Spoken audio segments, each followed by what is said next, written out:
The Kuna School District needs to cut about $5.7 million from its budget over the next 2 years.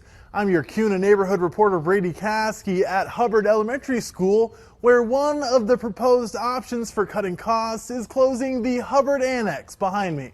Kuna schools will be seeing some major cutbacks in spending after voters recently voted no on a supplemental levy to help support the school system. Over the next 2 years, we need to reduce our spending by about $5.7 million. So we outlined some cuts for next year for them to consider, about $2.5 million, and then we'll have another $3.2 million to cut the following year. Allison Westfall is the communications director at the Kuna School District. She tells me that the district is planning on cutting around 25 staff positions with the hope of relocating those impacted to other schools. The bulk of the savings come with staff because 88% of our costs are in staffing. There's some other cuts that would impact families a little more, like a reduction in busing for athletics, field trips, things like that. An increase possible for participation fees.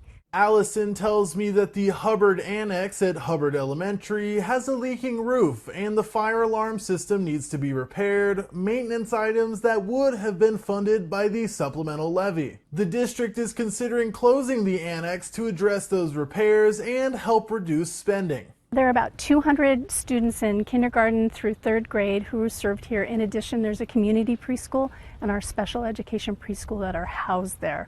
So if we close this annex, those are spaces there that are currently serving kids, either preschool kids or other elementary kids, that we need to find a place for them to be. If the annex is closed, those students would be dispersed to other schools in the system. There is concerns, if we were to redirect these students to other schools, they'd be very full. Well, I think, classrooms are overextended as they are right now. Casey Shaw has 2 children in Kuna schools.